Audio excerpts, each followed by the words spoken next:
From the heart of America, where hard work, freedom, and faith still define who we are. From the farms to the factories, from small towns to city streets, this is the fight for the soul of our nation. We're watching Democrats attack democracy. Do not be fooled.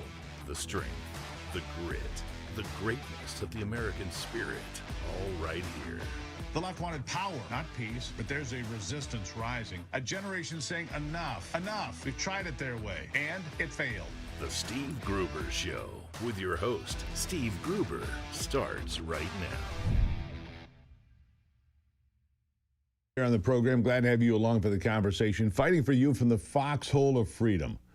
Making sure you have the right person shoulder to shoulder with you is more important now than it's ever been. That's a fact. Let's get rolling. Three big things to cover here this hour. Number one, Cuba is teetering, ready to fall. No jet fuel. Electricity only available 2 or 3 hours a day. And the place has run out of hope, too. It's only a matter of time. Maybe Cuba can be free after all. It's a matter of weeks, folks. Cuba is going to fall. Number two, the search for Nancy Guthrie now in week 3.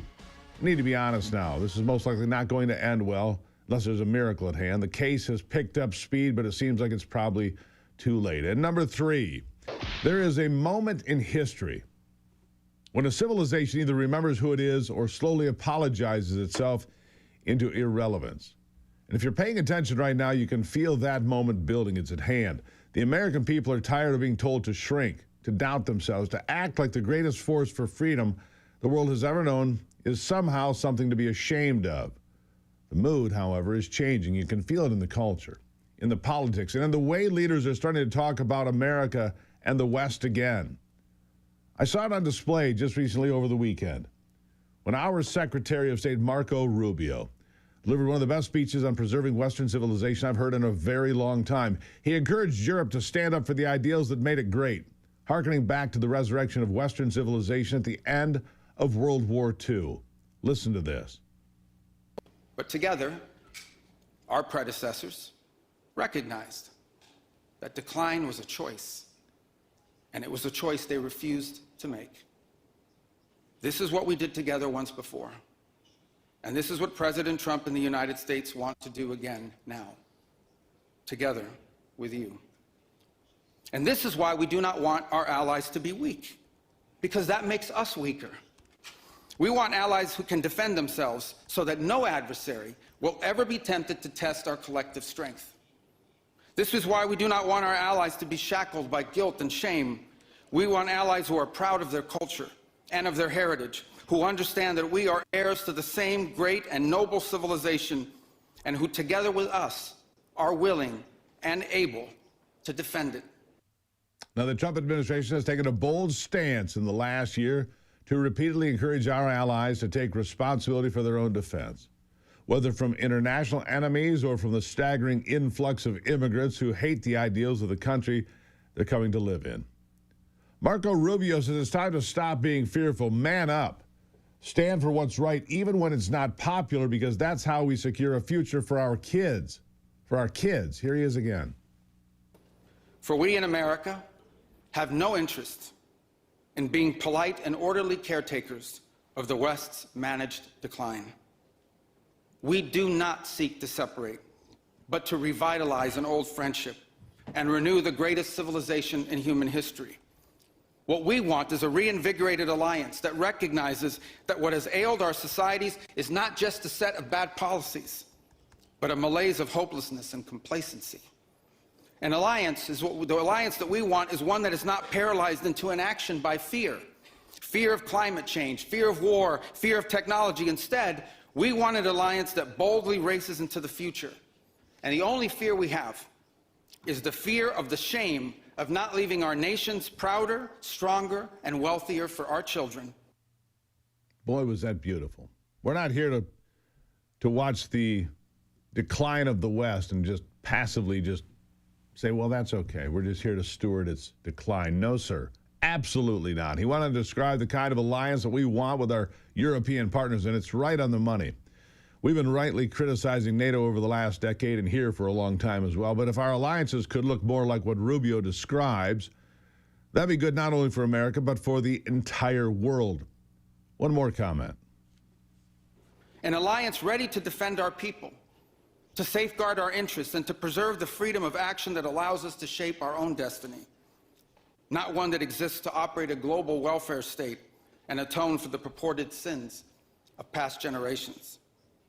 An alliance that does not allow its power to be outsourced, constrained, or subordinated to systems beyond its control. One that does not depend on others for the critical necessities of its national life. And one that does not maintain the polite pretense that our way of life is just one among many, and that asks for permission before it acts. And above all, an alliance based on the recognition that we, the West, have inherited together. What we have inherited together is something that is unique and distinctive and irreplaceable, because this, after all, is the very foundation of the transatlantic bond. It certainly is. When you see American leaders standing on the world stage talking about defending Western civilization, talking about strength, talking about confidence, it signals something bigger than policy. It signals a shift in mindset. For years, we were told America needed to step back, that leadership meant apologizing first and acting second. Now you're seeing a return to the idea that peace and stability actually come from strength, from clarity, from knowing who you are and not being afraid to say it out loud. And when you zoom out and look at the world right now, you can see why this shift matters. Look at Cuba. I'm going to say something that people will call bold, maybe even crazy, but I'm saying it anyway. Cuba will fall within 8 weeks. That's my prediction. Why? Because regimes don't collapse when they run out of slogans. They collapse when they run out of fuel, when the lights stop working, when planes can't fly, when daily life becomes impossible. Cuba is out of oil. They have virtually no fuel for aircraft. Electricity in many areas is limited to just a few hours a day. That's not a stable system. That is a regime hanging on by a thread. History shows this pattern over and over. Authoritarian governments can look permanent right up to the moment they're not. The Soviet Union looked permanent, Eastern Bloc regimes looked permanent, and then suddenly they weren't. Systems built on control and scarcity always hit the same wall, reality. When that wall hits, collapse can come fast. Big things are coming. Big things are coming. And that brings us to what really matters politically going into the midterms. 5 factors. 5. That could shape everything. Number 1, the economy. Not the abstract economy that economists debate on TV, the real economy, the paycheck economy, the mailbox economy. The economy that's heating up right now as we speak. And when tax returns start landing in your mailboxes, boom. That's when voters feel it personally. Listen to this woman. Trump's big, beautiful bill promised no taxes on overtime. My husband works 6 days a week as a machinist at Anheuser-Busch so that I can stay home and raise our 3 kids that are all under 5. Big, beautiful bill just made it so that he did not have to pay taxes on any of that overtime. Our refund is huge this year. Thank you, President Trump. You came through. We just got a fat, fat check coming our way. A fat, fat check. You see, people don't vote based on policy white papers. They vote based on whether they can pay their bills, and we're going to have more on this. I got 4 more points. You should be encouraged today, not discouraged, about the midterms. I'll continue with a positive message. After this, welcome to the week. It's the Steve Gruber Show.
All right, like I said, people don't vote based on white papers.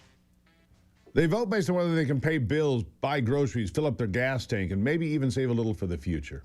When people feel financial momentum, political momentum is soon to follow almost certainly.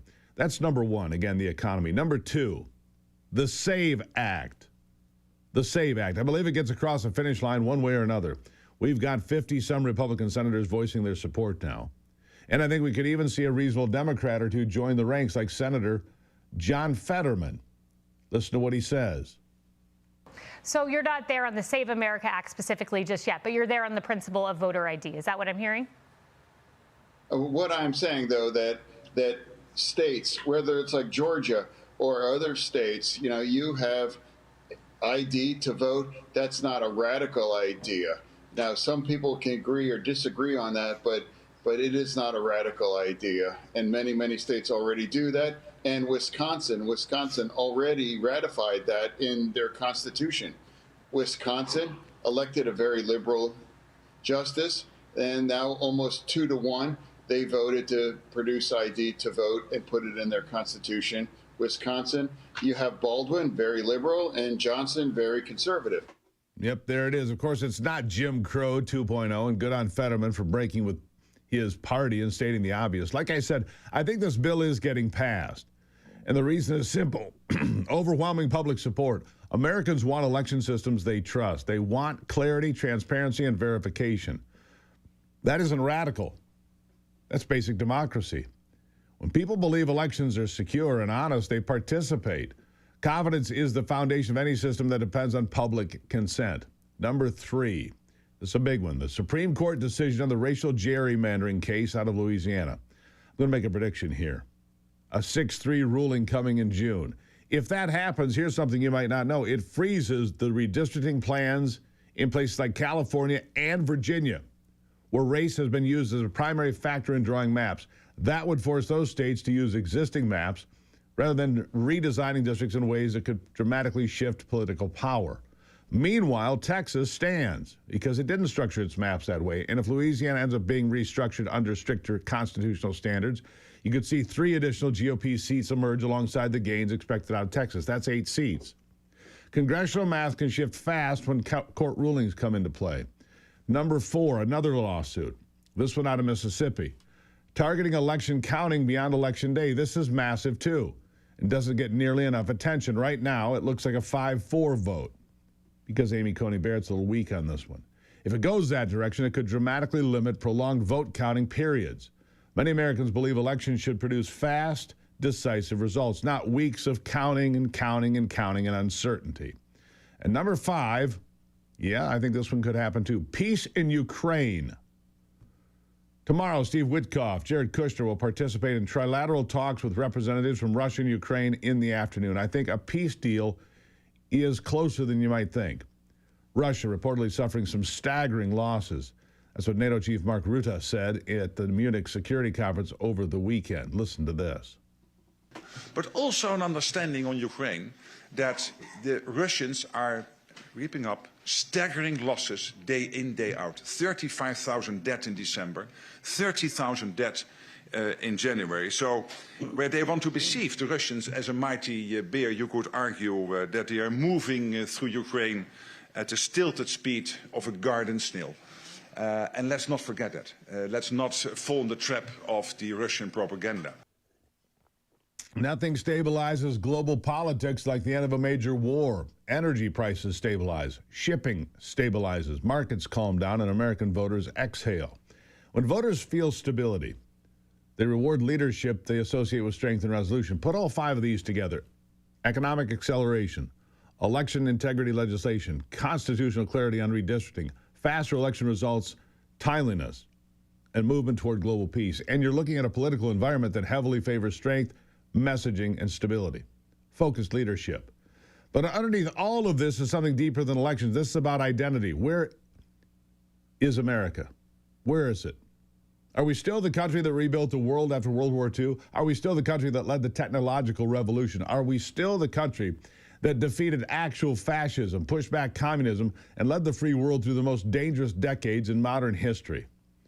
Or are we going to be that country that second-guesses its own success? Because here's the reality. Freedom has never spread by accident. It spreads when strong nations believe in themselves enough to defend it, culturally, economically, and militarily when necessary. And right now, it feels like something is shifting back toward confidence and clarity, back toward the idea that America doesn't have to shrink to make the world better. And historically, when America is confident, when America believes in itself, the world tends to become a lot more stable, not less. That's the moment we're walking into right now. Don't fall for the lies. Stand up for the truth. And if that's true, the next few years aren't just going to be politically important. They're going to be historically important. Have some faith. Now, everyone knows the next medical crisis is just around the corner, whether it comes in the form of a crippling winter storm or a pandemic or something much more mundane like a tick bite. You and your family need to be prepared, and that's where the Wellness Company comes in. The Wellness Company. Doctors like Peter McCullough are here regularly. The Wellness Company and its doctors are medical professionals that you can trust, and their line of prescription medical kits are the gold standard when it comes to keeping you and your family safe and healthy. Whether it's the medical emergency kit, the contagion kit, the first aid kit, or the travel kit, these prescription kits contain an assortment of life-saving medications and guidebooks to assist in the proper use of these medications. Now, rest assured, knowing that you have emergency antibiotics, antivirals, and antiparasitics on hand to help you keep you and your family safe. Just go to twc.health/Gruber today and order. That's twc.health/Gruber. Use the promo code Gruber. You're going to save 10% right now. These medical kits are on my shelf. In fact, they're right here. Right here. Within arm's reach. They should be for you as well. twc.health/Gruber. Save 10%. When we come back, a preview of the Forgotten America podcast that launches this morning at 9 a.m. on YouTube. We'll tell you how to find it and hear our first guest, Kyle Rittenhouse, right after the break.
All right, how about a reminder that today, 9 o'clock Eastern Time this morning, the first episode of Forgotten America, the podcast with myself and Ivy, will drop on YouTube. You can become a subscriber real easy. There's a QR code we can put up for you. We'll get to that in a second. But first, a preview of the conversation. Here it is with Kyle Rittenhouse. Well, look, Steve, we both can agree that it was stupid. We can all agree that it was stupid for me to be down there. I was 17 years old. I had no business being at a riot. I should never have gone, but that does not take away my right to self-defense.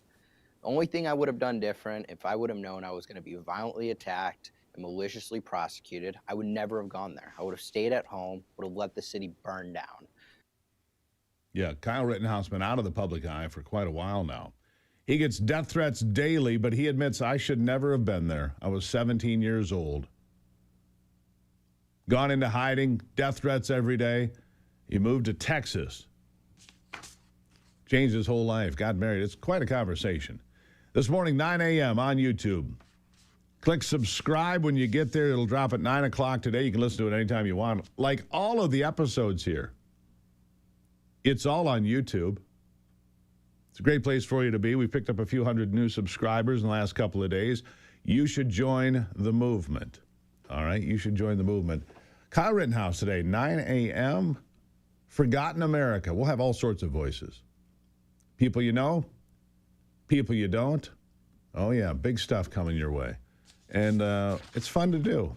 No commercial breaks. We just get to talk to somebody for 45 minutes or an hour, maybe even longer, depending on the conversation. It's President's Day, and for one day only, Patriots Relief is stepping up in a big way. If aches, pains, or everyday discomfort are slowing you down, today is the day to act. Right now, you can take 47% off store-wide. But it's good for today only. 47% off, one day only, in honor of President's Day. The banks may be closed, the kids might be home from school, but Patriots Relief has opened for business. Call 877-230-1776. 877-230-1776, or visit patriotsrelief.com. Again, it's 47% off store-wide today only. Your President's Day special at patriotsrelief.com. All right, I'll take a break and be back. We've got a lot to talk about. President's Day replaced Washington's birthday. Why is that? A little more history for you after the break.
Well, into a brand new week as we kick it off here. Glad to have you on board, and I hope you'll go check out the podcast today. We're going to shift gears. It's President's Day, right? President's Day. But wasn't it Washington's birthday once? It was. And then President's Day replaced that, replaced Lincoln's birthday and Washington's birthday with President's Day to honor all presidents. Richard Battle is an award-winning author and media commentator to explain, well, why that happened. Richard, welcome to the program. Good morning, Steve. Thank you so much for having us back with you again. I guess we don't get the day off. The kids are off from school. The banks are closed. Should have been a banker, maybe. Anyhow, besides all that, let's talk about the history at hand here. President's Day. Why President's Day? Why not Washington's birthday as it used to be?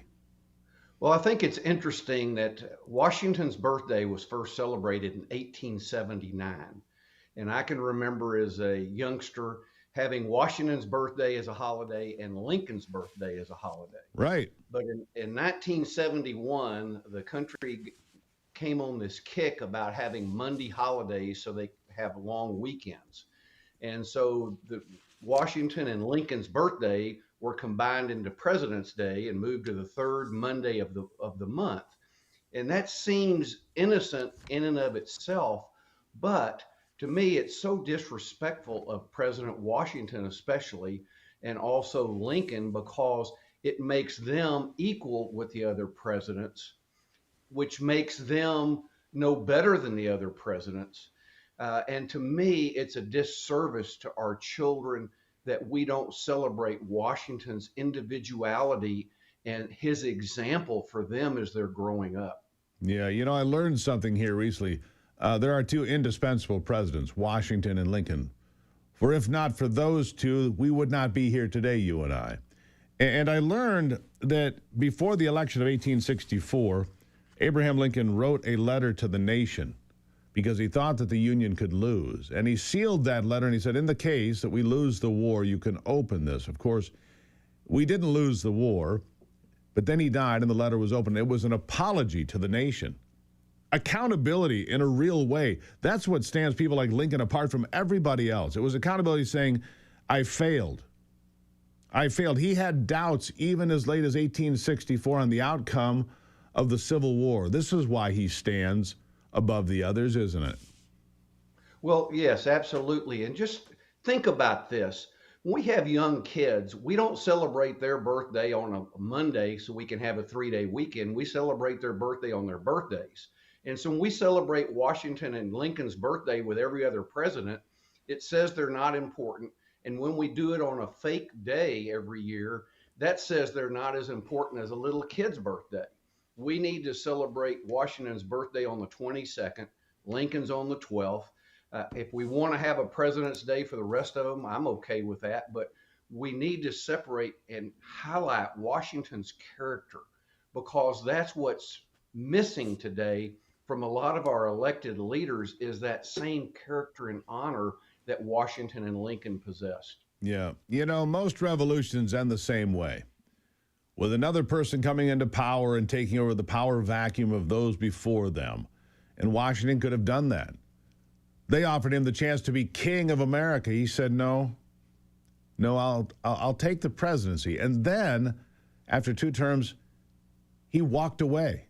He walked away from that power. That was unprecedented in world history, wasn't it? Well, exactly. And that's what's so interesting. The King of England, King George, who he had beaten in the Revolutionary War, said that if Washington voluntarily gave up power, he'd be the greatest leader of all time, because we don't see that today. We've got 92-year-old people running for re-election to the Senate. We've got a Congress seat in your state that's been held by the same family for close to 100 years. Yeah. So it's been almost generation after generation. And Washington realized that if the country was going to survive and thrive, that we needed to develop and bring in new generations of leadership and ideas, not have one person be the leader for their entire lifetime. You're referring to the Dingell family, of course. I'm not sure when they first took that seat. John Sr., John Jr., and then his widow, holding the same seat for decades on end with the same left-wing policies that have become even more bizarre over the years. Washington walked away from power and set a precedent that, by the way, was followed until the 1930s when FDR ran 4 times and won 4 times before his death on the 12th of April, 1945. But then, of course, it's law now. You can only serve 2 terms. And that in itself is an honor to the first president, isn't it? Well, absolutely. And Congress ought to be as selfless as Washington was. His character, he wasn't ambitious. He didn't look to rule people. He served. I mean, he sacrificed and left Mount Vernon and served as our commander in chief, went back to Mount Vernon, then went to the Continental Congress to have the Constitution, and then served as president, then went back to Mount Vernon. He did not look to rule over people for his life, but it was a servant leadership before that term was even coined. And I think it's so instructive for us, and we need to highlight that and celebrate its uniqueness and teach that to our children and future generations. Yeah, Richard, the challenge with President's Day, of course, is once there's a national holiday codified, I guess I'll just steal from Ronald Reagan, another great president, that, basically a government institution is something that lives on forever. So President's Day is never going to change. That's the battle you're up against, sir. Well, it doesn't have to be that way, because we celebrated Washington and Lincoln's birthdays as holidays, and they changed it before, and they changed holidays in 1971 to be the Mondays. So it can be done and should be done if we want to revert them to their proper place in history. The only person who celebrated with a holiday today is Martin Luther King Jr., and I would put to you that Lincoln and Washington are at least equal, if not greater, than he was. Yeah. I celebrate the 12th of February every year. That's Lincoln's birthday. It's also my anniversary, so it's easy to remember, you see.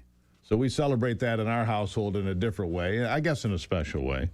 And Teddy Roosevelt, I celebrate his birthday every year because it's mine. So, we've got a couple presidents circled on the calendar. So there you go. I'll give you the last word. Well, I'm just grateful that Washington was the person that he was. The more that I study him, he was the GOAT. I mean, he is the example and the prototype of what every American should aspire to be from a character and honor and civility situation. And we need to be revering him more and teaching him more to raise up future generations of free citizens who can extend the self-governance and the individual liberty that they gave us, he and the other founders. I agree. Richard Battle, you can find his book, Americans Who Made America, richardbattle.com. You can find out more. Richard, great conversation, my friend. Thank you for being here. Always my pleasure. God bless America.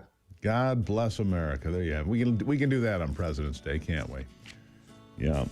Yeah, we celebrate Lincoln's birthday. TR gets some special recognition around here. I was born on his 107th birthday. You do the math. I'm not doing it for you. All right, there you go. Check it out. Greatly appreciate it.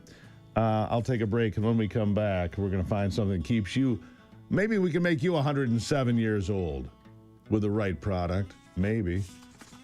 I'll take a break and be back. It's the Steve Gruber Show.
Make America healthy again. It's become a battle cry, hasn't it? People want to do better, treat themselves better, have the right things in their body, fuel their body and their mind, right? That's why my next guest is here. Real ingredients, making a real difference in the real world. Joe Reek is VP of Sales at Longevity Wellness. Joe, welcome back to the program.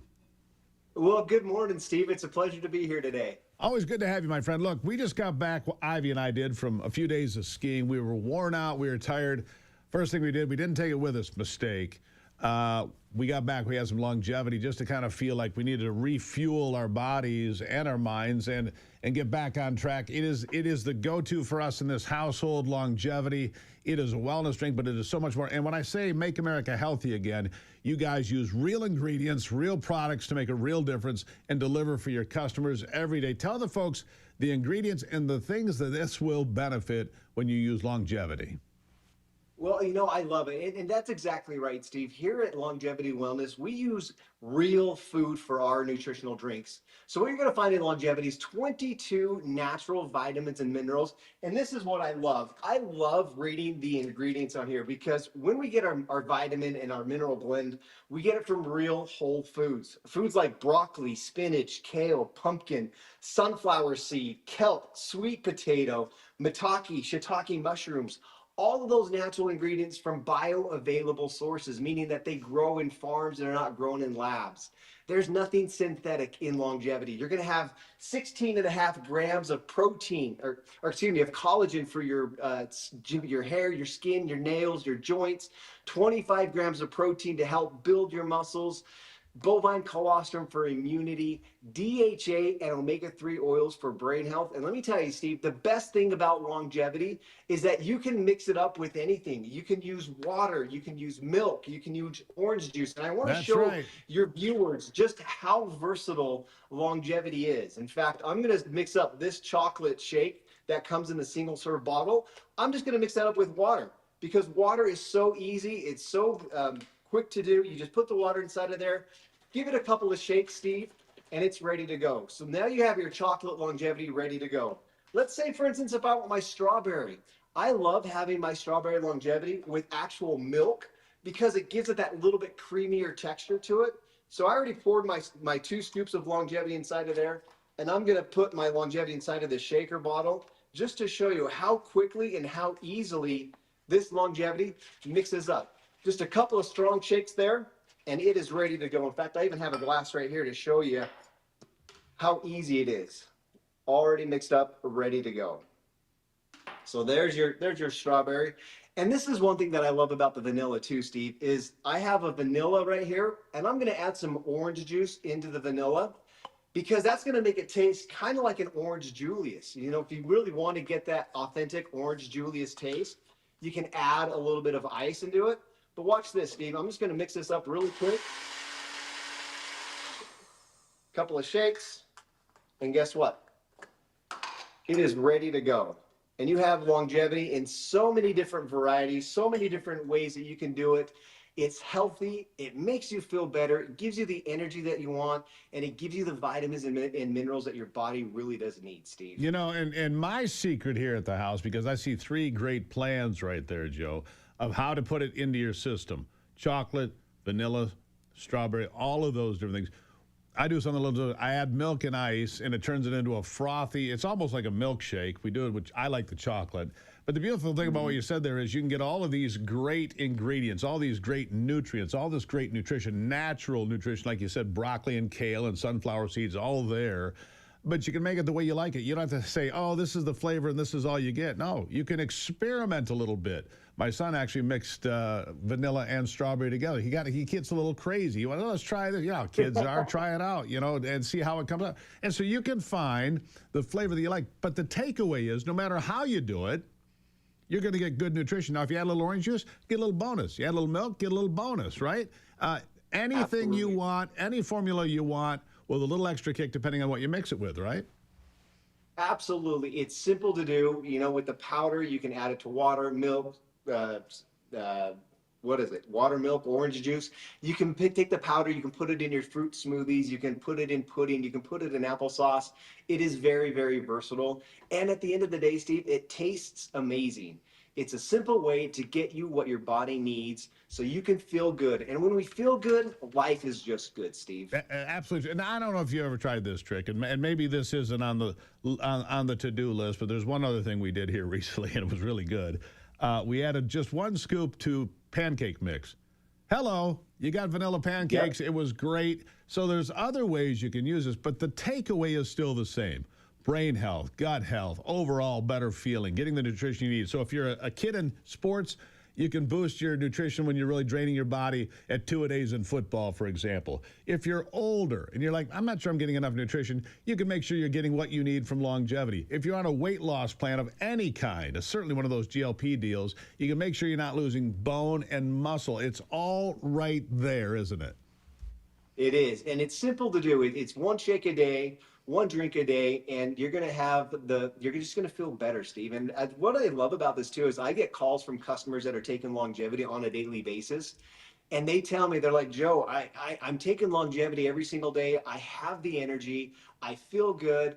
My bones don't ache. My back isn't sore, and I just feel better, and I just feel good, and I feel happy. I guarantee you, next time I go on a skiing weekend, I'm going to pack the longevity. That was a mistake on my part that I will not make again because we needed that at the end of the day. Now, for you folks listening, longevitywellness.co. Use the promo code Gruber. You'll get a special discount. If you become a subscriber, so it just comes to your house every month, you get a little better price yet. Longevitywellness.co. You're going to be glad you did this. Joe Reek, always appreciate you being here. Great demonstration today. Thank you for that. My pleasure, Steve. You enjoy your day, and we'll see you again soon. There you go. All right. Again, longevitywellness.co. The promo code is Gruber. Special discounts for you for being part of this program.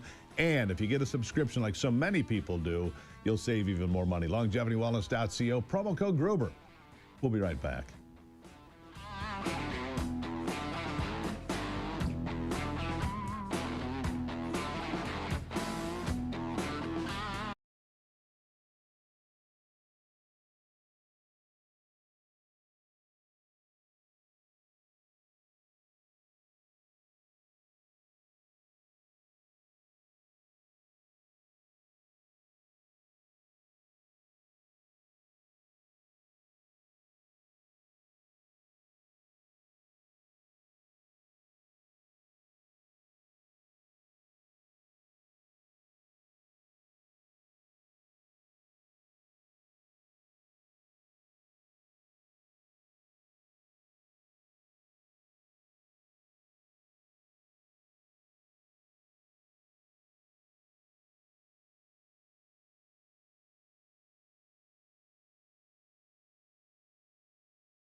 All right, a reminder that today at 9 o'clock this morning, the first episode of Forgotten America will drop, the new podcast with me and Ivy. Our first guest, Kyle Rittenhouse, coming back into the public spotlight for the first time in years. There's a reason he decided that now was the time. He had left the spotlight because he got death threats. He really believes he never should have been in Kenosha, Wisconsin, back when this all went down. He killed 2 people and shot a third in defense of his life, acquitted of all charges after a lengthy trial. But why did he decide to come back now?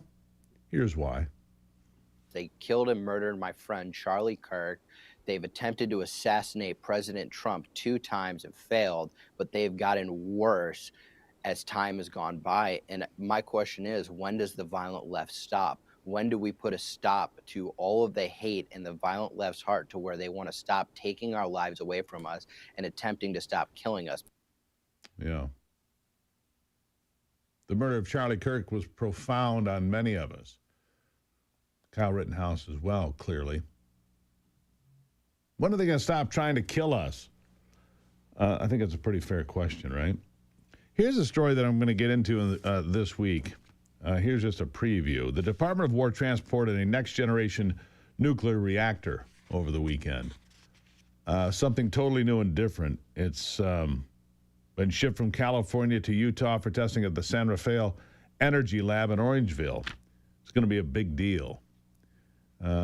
We need more energy than you can imagine for data centers and AI and everything we need. We're short materials, silver, for example. That's why there's been such volatility in the silver markets. You need silver to create these data centers and smartphones and everything else. But this new, we need energy. And Donald Trump opened the door for this after years of nuclear energy being, pushed out by the radical left. It's back. We're pushing forward with remarkable speed. Today's episode brought to you by PuroClean's Veterans Initiative, PuroVet. Be ready to be your own boss. Join a trusted brand and serve your community in a new way. 855-PuroVet or purovet.com. Remember, to see the podcast Forgotten America, you just need to be a subscriber over there at YouTube. It's a growing community. Great folks. The QR code on your screen, click that. It'll take you straight there. Or just look for Steve Gruber on YouTube. You can watch it at your leisure. Listen to it in the car, whatever you please. 2 more big hours straight ahead here on the Steve Gruber Show. I'll be right back.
From the heart of America, where hard work, freedom, and faith still define who we are. From the farms to the factories, from small towns to city streets, this is the fight for the soul of our nation. We're watching Democrats attack democracy. Do not be fooled. The strength, the grit, the greatness of the American spirit, all right here. The left wanted power, not peace, but there's a resistance rising. A generation saying enough, enough. We've tried it their way, and it failed. The Steve Gruber Show with your host, Steve Gruber, starts right now. All right, let's launch this thing. Another big hour. Welcome back. We continue to fight from you for the foxhole of freedom. Digging deeper to give you the insight and analysis you're not going to get anywhere else. We're going to have conversations you're not going to hear anywhere else. Here are three big things to know this hour. Number one, Massachusetts Democrats are refusing to comply with the law when it comes to auditing state agencies for fraud. And now a high-ranking Democrat is suing them all. It's about time for common ground and common sense. Number two, speaking of corruption in Ukraine, a high-ranking member of the Zelensky team arrested trying to flee that country amid a massive fraud investigation. It's getting hot in Kyiv. And number three, let's stick with the midterms. All right, let's stick with the midterms. I am tired of hearing about how President Trump has lost his base, that MAGA is tired, blah, blah, blah. Well, if you're tired of secure borders, lower inflation, higher wages, and respect on the world stage, well, then I get it. If you don't like those things, I get it. Or maybe we're being fed a steady diet of crap, manufactured and paid for by and large by Beijing and the DNC, which some days are the same thing. It's openly and consistently interfered in our elections, has China, and of course paid billions of dollars to spread that BS across news networks or so-called news networks and, of course, social media. So let's get to the truth. The midterms are the Republicans to win. I mean, it's February, right? Do you care if your basketball team is winning in December? No. You want them winning at the end of February going into March. And in election season, you want to start peaking late September going into October. So relax, Francis. You're going to be all right. Trust me on this. And about the midterms, Democrats right now think they're going to walk away with it. They've shut down the government, defunding DHS, which means the TSA folks checking you in at the airport, the Coast Guard working to protect this country every day, FEMA, they're all going without paychecks. But the Democrats, well, before they, think that they've got a slam dunk in the midterms, let's go ahead and check the numbers with CNN. Here it is. Yeah, I mean, Democrats in the minds of the American public are lower than the Dead Sea. What are we talking about here? Well, let's take a look. The net approval rating for Democrats in Congress, you said it, Kate Baldwin, the lowest ever. Look at this. Overall, they are 55 points underwater. Their approval rating is south of 20%. It's even worse when you look at independents. Look at this. Negative 61 points. That means that their approval rating is 61 points lower than their disapproval rating. Quinnipiac has been polling this question for the better part of the 21st century. They have never found Democrats, at least those in Congress, in worse shape than they are right now. Never been in worse shape than they are right now, and yet you're ready to give up the midterms already? Are you joking? Are you serious? You don't like a secure border? Inflation came in at 2.4% last week. The jobs number came in at 130,000, double the estimates. And by the way, that included 42,000 jobs that were taken out of the federal government. So the actual private sector jobs number was 170,000 plus, far exceeding the expectations. So keep that in mind. And these Supreme Court cases that I talked about last hour, incredibly important. I didn't realize till I read deeper. The Supreme Court decision on racial gerrymandering of congressional seats is illegal. And right now, from those that read the tea leaves, they say it's going to be a 6-3 vote on the Supreme Court. And when that happens, this is important, when that happens, it means what California did with Prop 50, what Virginia is doing right now, trying to game that state into a 10-1 state instead of a 6-5 state in favor of Democrats to a 10-1 state in favor of Democrats, those will be frozen in place. They will not be allowed to advance because both of those states used racial preferences is the foundation for their gerrymandering. Texas will stand because they did not. All right? And then Louisiana, because they're set to go, and that's where the case comes out of, will add 3 seats to Congress that are Republicans. That's a total of about 8 seats for the Republicans, which will help offset any losses, and losses are expected today. But again, it's not a foregone conclusion. And then, of course, the lawsuit out of Mississippi would force states to not accept ballots after Election Day, period. Meanwhile, the Munich conference was going on, a lot going on over there, and Michigan's Governor Gretchen Whitmer, who's going to announce her run for president right after the midterms, is arguing against the SAVE Act to protect our elections. Boy, is she going to be upset about those Supreme Court rulings. I can tell you when the truth comes out very soon about Chinese involvement in creating fraudulent mail-in ballots in 2020, which they did, she's going to look very foolish.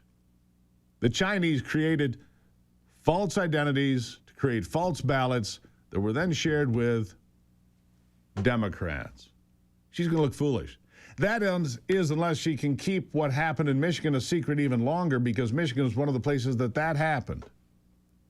Bet on it. Listen to this. Trump suggested unconstitutionally federalizing Michigan's elections. He talked about sending federal agents in to take control away from local clerks. Let me be very clear. Elections will continue to be run at the state level in Michigan. Any attempt by the federal government to take over Michigan elections should be seen for what it is, an attempt to take away your constitutional right to vote. Now, it's not going to happen on my watch. Our nation has a long, proud history of running decentralized federal elections. It's a system that was designed by our founding fathers. Oh, shut up. It's like saying giving you a driver's license is trying to take away your right to drive. Really? Really? Please, Governor, spare us the stupidity. It's an 83% issue. 83% of Americans support voter ID. And the same number agree that you should be a citizen of these United States in order to cast a vote. This is not hard stuff. Let me leave you with some good news. If you find the fraud, by the way, you've been hearing about all over the country, Minnesota and so forth, if you find the fraud, a big payday could be in your future. Yeah. Listen to Treasury Secretary Scott Bessent. Treasury's Financial Crimes Enforcement Network for whistleblowers that can actually be compensated if they come forward. Why wasn't this done before? Seems like a no-brainer. I don't know, Joe, but it's very exciting. I think it's going to be a great way to ferret out waste, fraud, and abuse, starting in Minneapolis, which has been ground zero. So we are encouraging whistleblowers who know about fraud, people who are stealing from the American taxpayer, to come forward.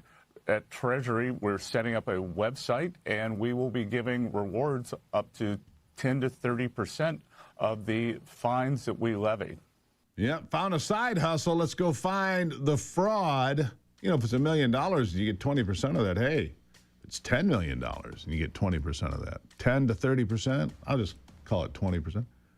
Pretty good side hustle, huh? I'm going to start looking for daycares immediately.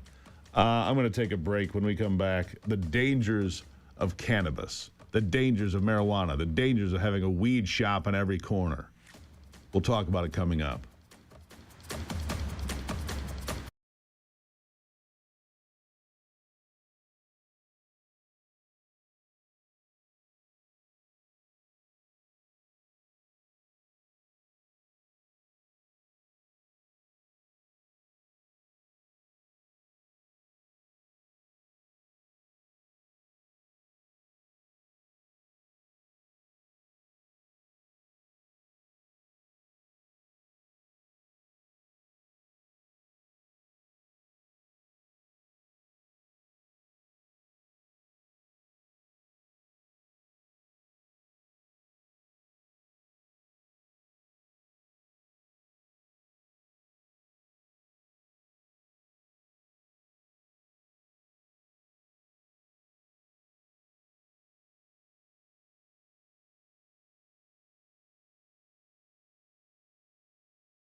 You know, I got a lot of blowback from some listeners of this program when I advocated against the legalization of marijuana.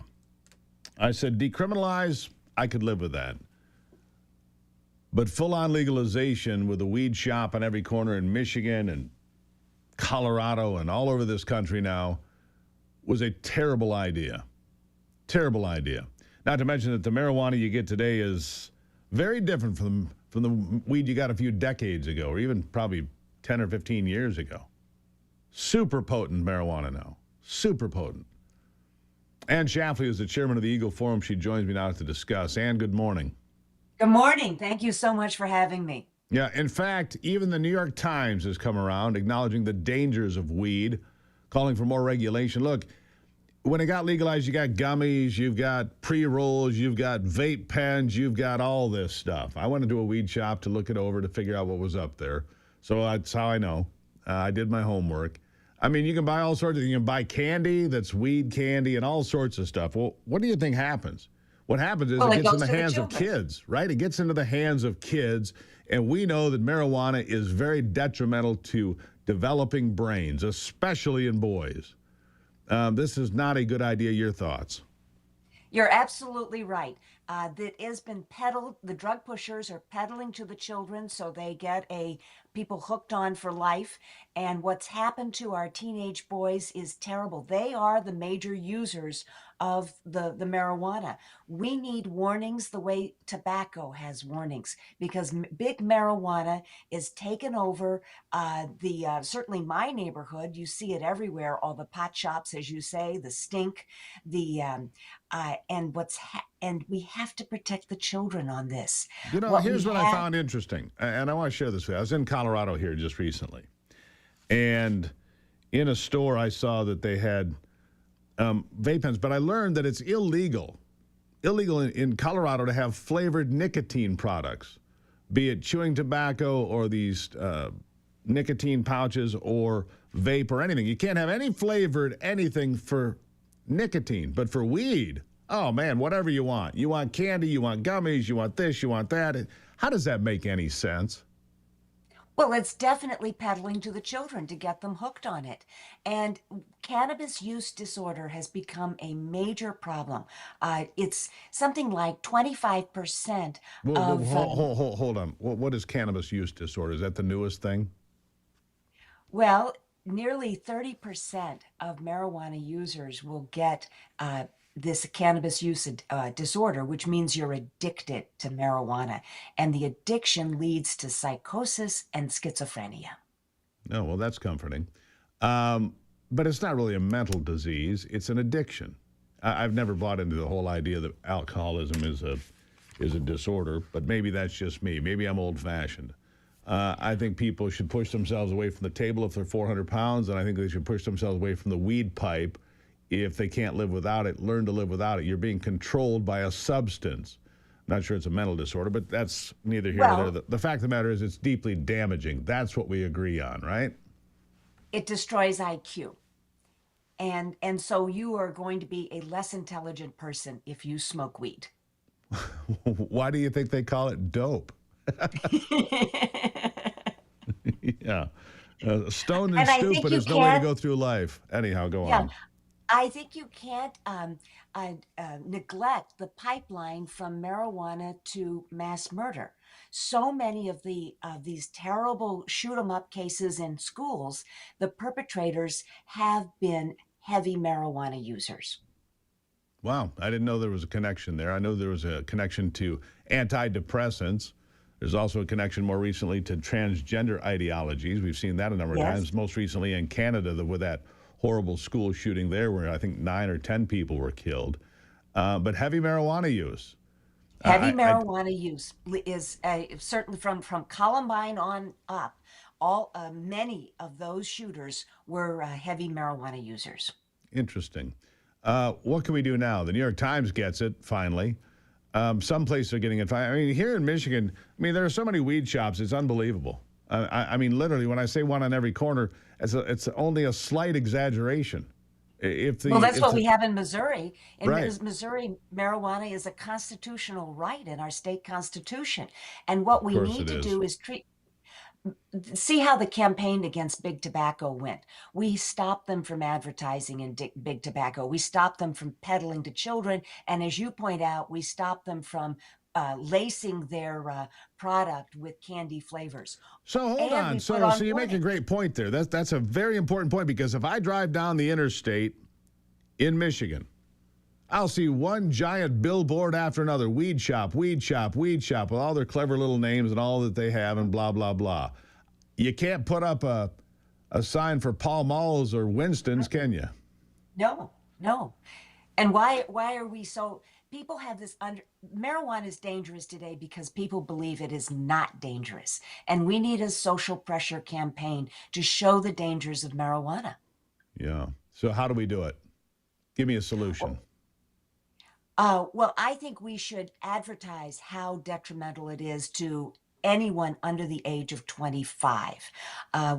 If you recall, Mothers Against Drunk Driving really pushed a campaign to change the drinking age from 18 to 21. Well, right now, 18-year-olds can get marijuana. Why are we allowing that? And I think this social campaign needs to be advertised and explain to parents that marijuana is a worse drug than the other drugs that you might their teenage boys might choose to use. Yeah. The advertising thing's the first place to start. Get those billboards gone. I mean, you got kids driving down the highway with mom and dad that are 6, 8, 10 years old looking at marijuana sign after marijuana sign. Oh, that must be normal. Right. And it's like candy. Yeah. And really appreciate you being here. I've never been supportive of legalized marijuana. Decriminalization I can live with. We don't need to fill our prisons with people that are smoking dope, but we don't need to make it as if it's just normal and regular and healthy, as you put it. Thank you for being here. It's a pleasure. Thank you very much for having me, Steve. Thank you. I'd love to hear your emails. Go to stevegruber.com. Send me your thoughts. Weed or no weed? What do you think? stevegruber.com. Drop me an email. I'll be right back.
All right, well, the countdown is on to the first episode of Forgotten America. It's going to drop at 9 a.m. this morning on YouTube.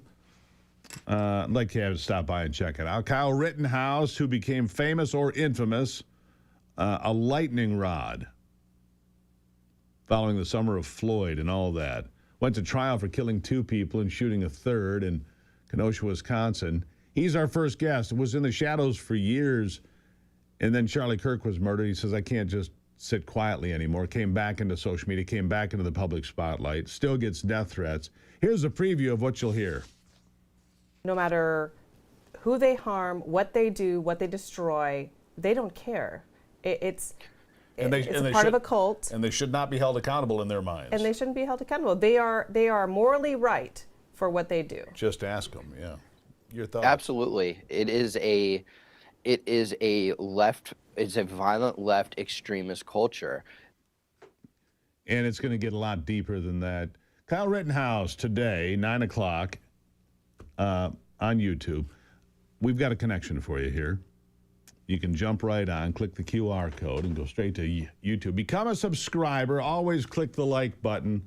Always click the like button because, well, then we know you like us, right? And we've got several episodes ready to go. So we're just getting warmed up in this. Ivy and I having fun doing this because it's a different kind of conversation that we really, really enjoy. So we look forward to hearing from you. Take your vitamins, kids. If you hate choking down pills, Protovite Plus gives you a stick pack powder full of essentials like B12, vitamin C, blueberry juice powder. Pour it in your water, smoothie, or morning shake. Multivitamins shouldn't be complicated. Protovite Plus hits the essentials: magnesium, B vitamins for energy and stress resilience, iodine and thyroid support, and blueberry and vitamin C for antioxidants. No more choking down huge pills. We're done with that. Protovite Plus gives you a stick pack powder full of essentials. Just tear, mix, and sip. No mess, no pills, no problem. Fast, full delivery. Only from Victory Nutrition International. That's our vitamin company. Victory Nutrition International. Nutrition that gets in. And you can get 20% off at vni.life/Gruber with the promo code Gruber. If you subscribe, you get 20% off and free shipping forever. For life. vni.life/Gruber. You're going to like it. Trust me. I'll be back.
Back in.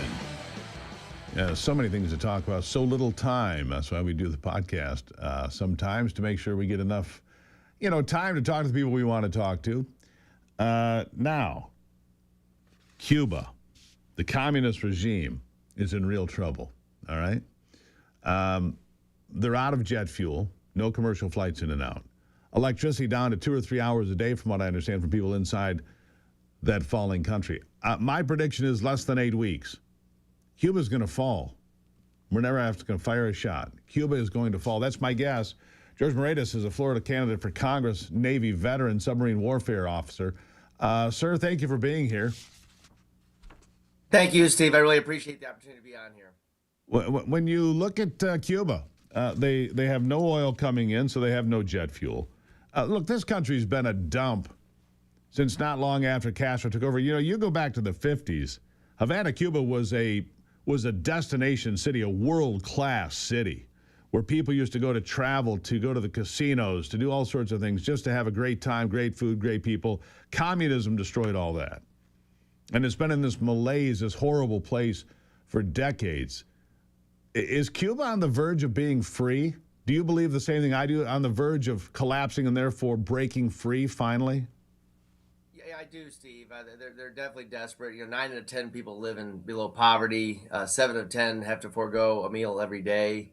You know, there's nothing about this regime that's a success. I would say, when you mentioned about how Cuba used to be successful, I think we should really look to Miami and South Florida and the Cuban expatriate community, you know, that has left Cuba, I should say, and become U.S. citizens and have thrived here. I mean, they've taken over a lot of the sugar industry in our area.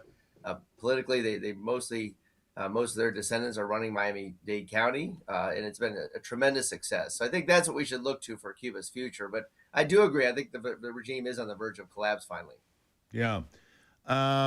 So we're blocking the oil. They have no electricity.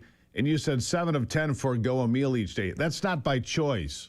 Just so we're clear about it, they're foregoing food because there isn't any, or isn't enough, to be fair, right?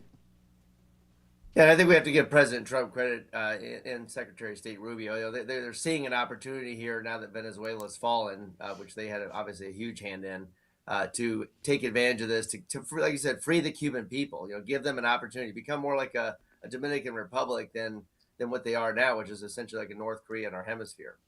Yeah. Not to mention the Russian footprint there, the Chinese footprint there. But for all intents and purposes, I mean, Cuba's been neutralized for a number of years now. What do you think happens post-collapse? Because the collapse is coming, and the oil has been cut off from Venezuela. Look, you look at the Western Hemisphere right now. You've got Argentina, Chile, Honduras, Costa Rica, the list goes on, of countries that have rejected communism and gone toward Trump progressive ideas. And I don't mean progressive in a liberal way, but more of a populist idea, right of center. In fact, Costa Rica says that they're going to build a CCOT-type prison that they have in El Salvador, similar to what Bukele has done there. The Western Hemisphere is becoming ever more conservative, isn't it? Well, I think it's becoming ever more prosperous. I mean, that goes hand in hand. These leftist policies over the last 30, 40 years that were tried. But fortunately, after the Soviet Union collapsed, a lot of that has gone away. But there's still people hanging on, like Cuba. And you go there, and the cars are from the 1960s. They've really progressed in no way since the 1960s technologically. And so, you know, they've got some tourism, but even that, again, the policies of the Biden era really ended up handing some resources to the government. You know, I went to Washington, D.C. a number of years ago with then Senator Rubio. He organized a meeting with a guy named Antunes, who was a dissident that spent 17 years in the Cuban prison. And what he said was, I asked him, he said, do you think we should open up to Cuba to give them more opportunity, more resources? He said, George, if you do that, you're basically just giving money to the military to continue to oppress the people. We saw these horrible repression in those protests from the early 2020s. And again, this is an opportunity for Cuba to become free. I'm a former naval submarine warfare officer, and again, I will say naval blockades can be very effective in cutting off this oil. But again, it's all about giving the Cuban people freedom from their military dictatorship. Yeah. Can you imagine, if you go back, 18 months in time before the election of 2024, and you would tell people that within a year, roughly, President Trump in a new term would be able to bring freedom to Venezuela and Cuba, they'd have thought you were crazy, wouldn't they? They would have thought you were crazy because, again, the last administration was sort of stuck in a malaise of just allowing our enemies to get stronger and stronger. to allow the Chinese and the Russians to get a stronger foothold in Cuba and Venezuela and other places to threaten us. I mean, again, the whole idea of the Cuban Missile Crisis back in the early 60s was we didn't want Cuba occupied by the Soviet Union pointing missiles right at us. And yet, over the last several years, we allowed more and more intelligence work to be going on. We allowed Venezuela to become more and more of an enemy and to, frankly, help our enemies get a strong foothold in our hemisphere. And again, since the founding of this country early on, the Monroe Doctrine, we've not wanted foreign powers to have a strong foothold in this hemisphere. And you can see when people trade with the United States, we're a huge market and we want to trade with them. And again, there are lots of prosperous nations in this hemisphere. Dominican Republic has a lot of technology, a lot of great jobs. This is what we want for Cuba. This is what we want. We don't want this continued grinding poverty fueled by a communist dictatorship. Absolutely true. Let me ask you about something else here. Let's talk about redistricting in Florida. It's been discussed. Sure. Where are we with that? Because it seems to me that when the Supreme Court decision is handed down in June on racial gerrymandering, it's going to lock California and Virginia out of the discussion. They're going to have to use their old maps. Texas has already been approved because they didn't use racial measurements for their districts. And Louisiana will get 3 seats. Texas will get 5. What about Florida? Are they in the conversation? We're definitely in the conversation, and we do currently have racial gerrymandering. It's something that was actually put into the state constitution, following what's in the Voting Rights Act. But again, as a country, as we move forward, we want to move beyond sort of the idea that only a black person can win in a black seat. That's not true anymore. I mean, the last person to represent Broward County in Congress was Allen West, an African American, and he did a great job, very conservative. He then ran the Texas Republican Party. One of our primary candidates for governor is Governor Byron or Congressman Byron Donalds, again, an African American that represents the Naples area. So we need to move as a country beyond racial gerrymandering. As it pertains to Florida, yes, we can perhaps pick up anywhere between 2 and 5 seats in this coming election. And my particular seat is one that is very close because we are adjacent to one of those we'll call minority access districts that the court is likely to hold as unconstitutional. And we'll have to move the district a little bit. That might end up we'll see what happens, but it's very competitive as it is, and with perhaps a shift, it might even change it. But it's all being done to address really an anachronism of racial gerrymandering that perhaps was useful 60 years ago, but is no longer something that as Americans we should want to pursue. Well, it's not even legal. We'll get a 6-3 Supreme Court ruling come June. George, thank you for being here. I wish you well in your run. Thank you very much, Steve. Again, if anybody's interested in the campaign, it's George4Congress.com, and please follow us on George R. Moraitis on X. And thank you, Steve, for everything you're doing.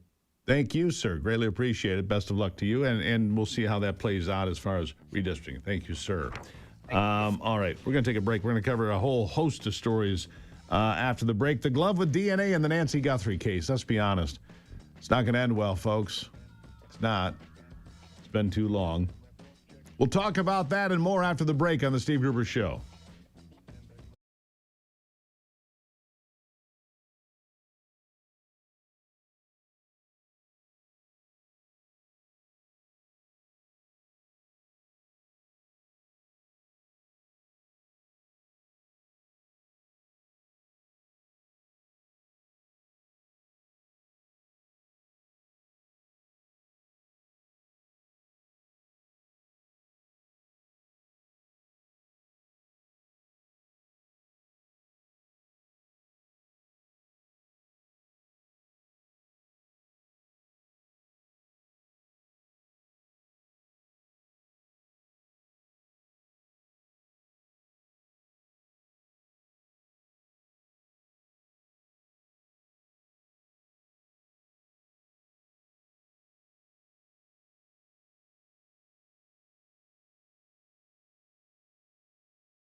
All right, so the sad fact is this.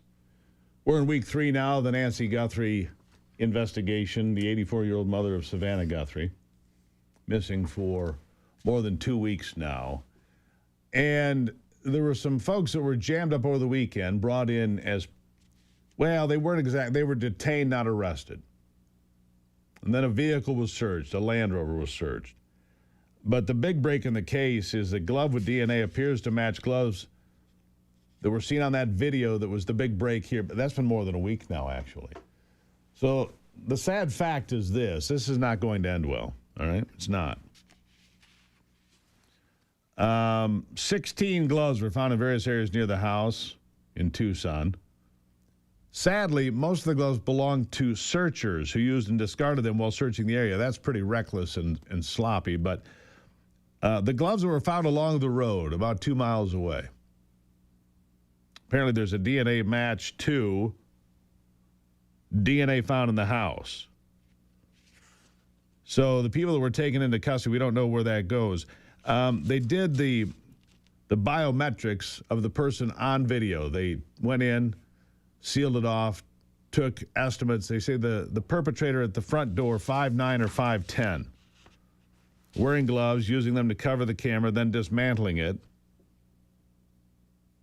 And they're not calling that, they called the person a suspect, but nobody is in custody. The reward now $100,000. Look, it's been too long. I don't know what the basis was. Home invasion, gone bad. Robbery, gone bad. But to be honest, residential robberies are very rare at night. They usually happen in the daytime, residential robberies. But it doesn't look like it's very promising, to say the least. Not very promising. Let's shift gears to Elon Musk, all right? We're going to start with Bite 4 here, because I found this kind of amusing. Elon Musk says the ultimate sign of optimism is having kids.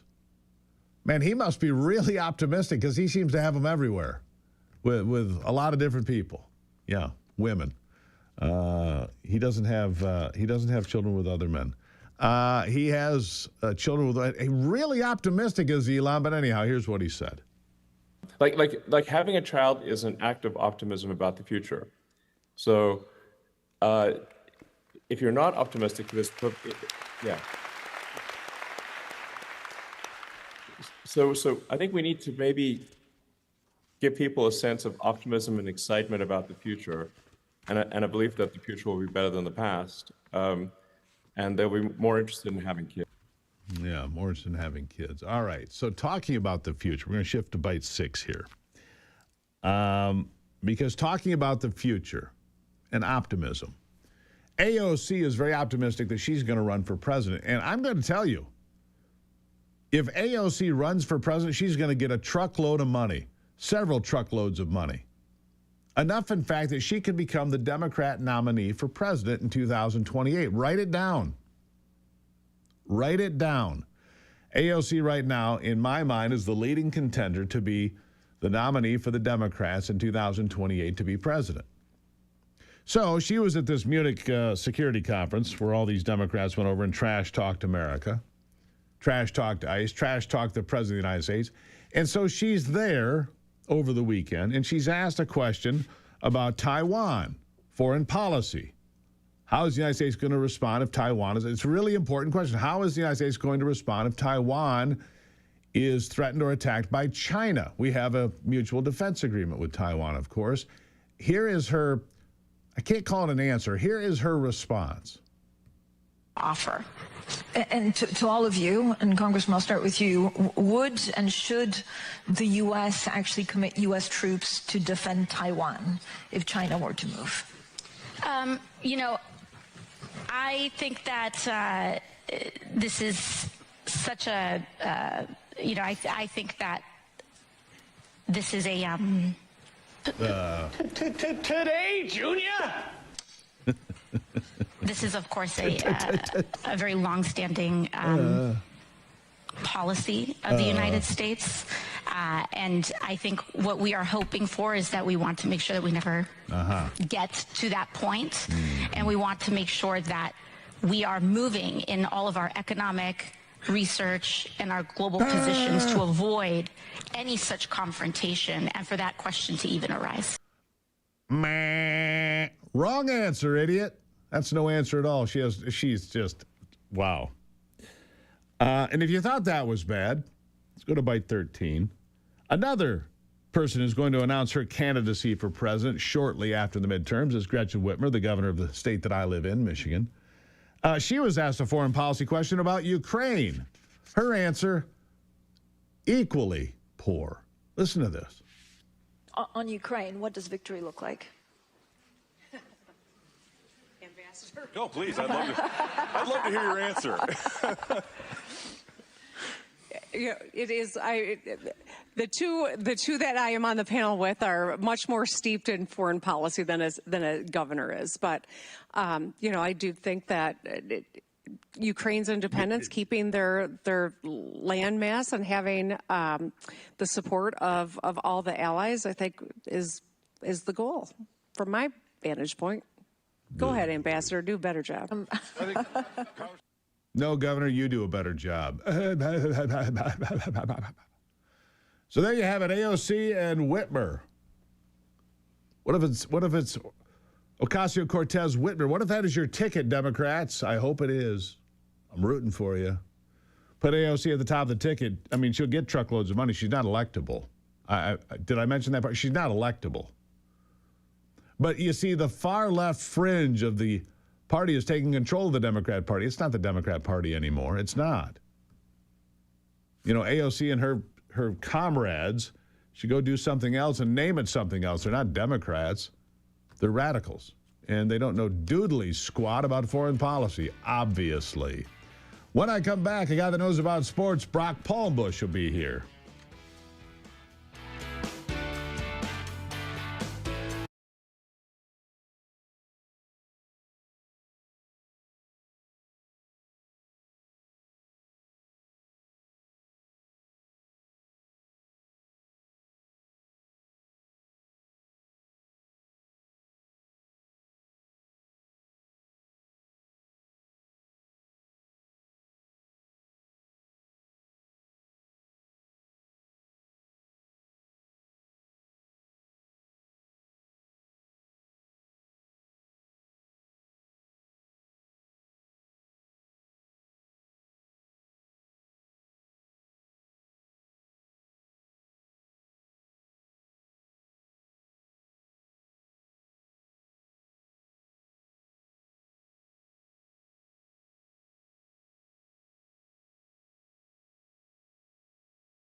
All right, time to check in on sports with Brock Palmbush.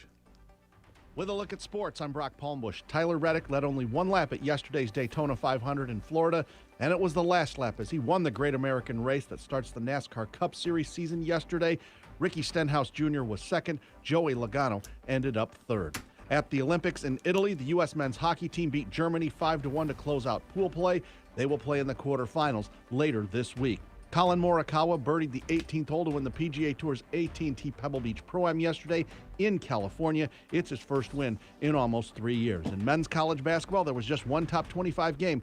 8th-ranked Illinois beat Indiana in Champaign 71-51. In women's college basketball, number 2 UCLA and number 4 Texas both won, but 5th-ranked Vanderbilt lost to Georgia 76-74. That's a look at sports. Back to you, Steve. All right, Brock, thank you for that. Reddick didn't lead for one lap. He left for a quarter mile, maybe. True. Yeah. But, hey, if you want to lead one lap, it's the very last one where you win the race. Yeah, he came through a slaughter of cars. And his team, by the way, for those of you keeping score at home, it's a new championship for Michael Jordan, who owns the racing team that Reddick drives for. So that was kind of cool. Yeah, he and Denny Hamlin own that team. So big win for them. And, yeah, it was a wild finish to the race. It sure was. All right, so Michigan basketball is going to be number 1 today. First time since 2013. Well, we'll find out for sure this afternoon, but people expect it, yes. 100%. I don't need to find out. They'll be number 1 because Arizona lost not once but twice, right?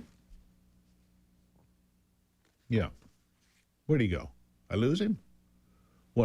There we go. Yeah. Sorry. That's all right. Did Arizona lose twice? I know they lost to Iowa State, or no, they lost at Kansas. And Texas Tech in overtime. Oh, they did. Oh, well, then Michigan will be 1. There you go. Michigan's number 1. And we got a big game with Michigan coming up against 4th-ranked Duke. Not the next game, but the game after. So that'll be pretty cool. They got to play Illinois before that. That's not easy. I thought it was Purdue, but whatever. I think it's Purdue, then Illinois. Anyway. Anyhow. All right, Brock, greatly appreciate it. He's a genius in the world of sports. Anyhow, we'll take a break when we come back. Don't worry, in the next hour we got Ivy and so much more. All right? We'll be right back.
From the heart of America, where hard work, freedom, and faith still define who we are. From the farms to the factories, from small towns to city streets, this is the fight for the soul of our nation. We're watching Democrats attack democracy. Do not be fooled. The strength, the grit, the greatness of the American spirit, all right here. The left wanted power, not peace, but there's a resistance rising. A generation saying enough, enough. We've tried it their way, and it failed. The Steve Gruber Show with your host, Steve Gruber, starts right now. All right, kicking off another brand new hour here on the program. Glad you would like to be in the conversation with us as we fight for you from the foxhole of freedom. Three big things to know this hour. Number one, the White House spotlighting Michigan Republicans get voter ID laws passed. State lawmakers like Speaker Hall and others called out by the White House. Good stuff. Number two, if you like to hunt and fish, which I do, you're going to pay more for the privilege coming up in the next year as the governor's calling for higher fees on those that hunt and fish. We'll talk about that. And number three, I want to start with this today because this is fascinating. There's an idea out there that going forward, AI will mean that it doesn't matter how much money you make. There's going to be so much abundance of everything with AI that you'll have what you want anyway. Seems odd to me, very odd to me. But Elon Musk says it's time to understand the true measure of AI and what's really happening. And he says it's going to change the economy forever. This is a bit of a long bite. But for you to understand it, you need to hear what Elon Musk is saying. Here he is. I think my best guess for how this will manifest is that prices will drop. Yeah. So as the efficiency of production or the provision of services drops, prices will drop. I mean, prices in dollar terms are the ratio between the output of goods and services and the money supply. Sure. So if your output of goods and services increases faster than the money supply, you will have deflation, or vice versa. So it's a good thing we're growing the money supply so quickly, then. Right. Exactly. Yes. That's why I came like, let's not worry about growing the money supply. It won't matter because the output of goods and services actually will grow faster than the money supply, and I think we'll be in this. And this is a prediction I think some others have made, but I will add to it, which is that I think governments will actually be pushing to increase money supply, like faster.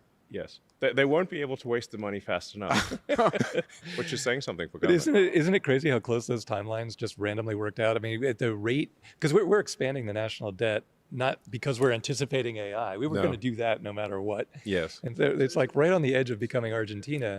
But yeah, it's right just, at the time that AI productivity is going to improve dramatically, and it is improving dramatically. I think we'll see.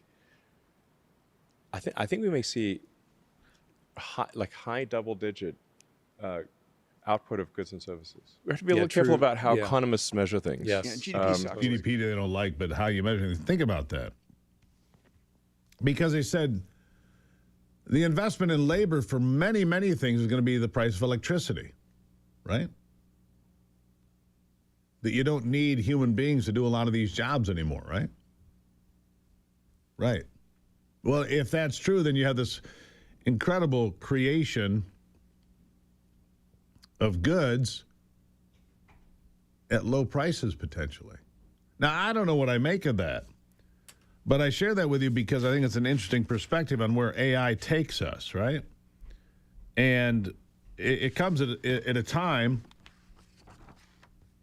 when the Federal Reserve is under tremendous pressure. It might be completely restructured. And in fact, there's a serious conversation about totally restructuring our Federal Reserve System. It's bite number 9, and returning to a system based on real value. Judy Shelton here shares her theory. She's a monetary theorist, and she lays it out here. Bite 9. Listen to this. The world once again would see a United States willing to guarantee its debt against these reserves of gold that our country has. And we have 261 million ounces. I think that this would be an amazing signal that the United States is saying we need to have some kind of a rational international monetary system. I would expect other countries to emulate this U.S. example. And this would be very much in keeping with, frankly, what President Trump has always argued against, which is currency manipulation by trade partners. I mean, finally, you would have a level international monetary playing field. And I don't think you can really talk about free trade logically in the absence of a level international monetary playing field. No, she's right. The one thing that popped up there to me, 261 million ounces of gold. Well, that's all fine and well, but that's about, well, where gold is today, it's about $1.3, $1.4 trillion of gold.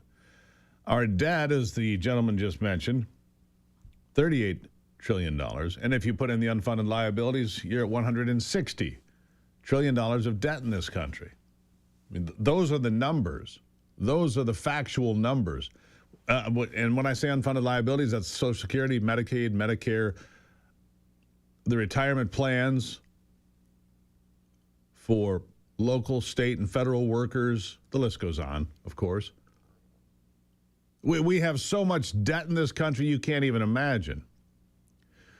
So I guess I'm going to opt for the optimism of Elon Musk, who says having children is optimistic. Apparently he's very optimistic because he has lots and lots of kids, right?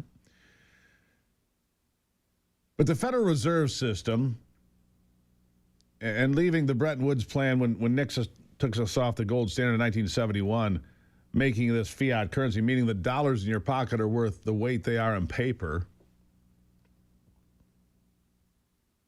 Anyhow, it's remarkable. It's remarkable. Changes are coming. When Warsh comes in as the Fed chair, things are going to change. Look, inflation's at 2.4%. You should drop the interest rate by half a percentage point, by 50 basis points. You should do it now. You'll set the economy on fire by the time we get to, in a good way, by the time we get to the midterms. And as I told you at the top of the program, there are 5 things I believe that can power us to the Republicans hanging on to the House and the Senate in the midterms. It's not lost. It's February. I mean, how many people went into primaries in February thinking they were going to be the presidential nominee and bombed out before March?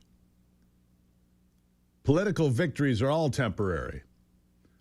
Political victories are all temporary. So in this case, you don't want to peak in February. You want to peak in September, October, and going into the election in November. So if you reduce interest rates, which they're going to do, because at 2.4% inflation, of course you're going to reduce interest rates. And you should do it not by 0.25%, you should do it by 0.5%. My belief. Get that economy firing on all cylinders. That's my advice. Get that economy firing on all cylinders as soon as humanly possible. Coming up, we're going to talk about the State House and Georgia. And Georgia, they're cleaning up the voting there some. It's getting better. Georgia cheated in 2020. Somebody did. How do we prevent that from happening going forward? We'll talk about that right after the break.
All right, we see a lot coming out of Georgia these days. I mean, every day I feel like I see a new headline, a new revelation about ballots that were counted that should not have been counted.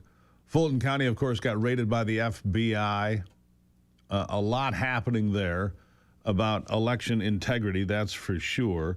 And so are we optimistic that Georgia can get it right? Look, John Ossoff, I'm going to tell you, did not win a Senate seat. He didn't. He got into a runoff because of irregularities in Georgia in 2020. That would change things in Congress, wouldn't it? Noel Kahan is a representative for Georgia's 81st State House District in Henry County. Noel, thank you for being here. So happy to be with you, Steve. Glad to have you. All right. Are you optimistic? Can we get it right in Georgia this time around? We are. We are very optimistic. We have a lot of legislators in the Senate and the House working on this issue. We've got a lot of bills, some bills back from 2019 that really should have been implemented by now. But we're working real hard, 12-hour days, 14-hour days, because we only have a 40-day non-consecutive session. So what's being done in Georgia to give me confidence and the rest of the country confidence that Georgia can get it right? What's happening? Sure. We've got our state elections board. We're really working on giving them more authority and taking authority away from the Secretary of State. We're working on a bill that was sponsored and written by my Georgia Freedom Caucus chairman, Representative Charlize Byrd, to make sure that we have procured systems that are from American-made, American components, and maintained by Americans. I don't think that's too much to ask for our voting system. And our Blue Ribbon Study Committee has actually said that that's what we want to move towards.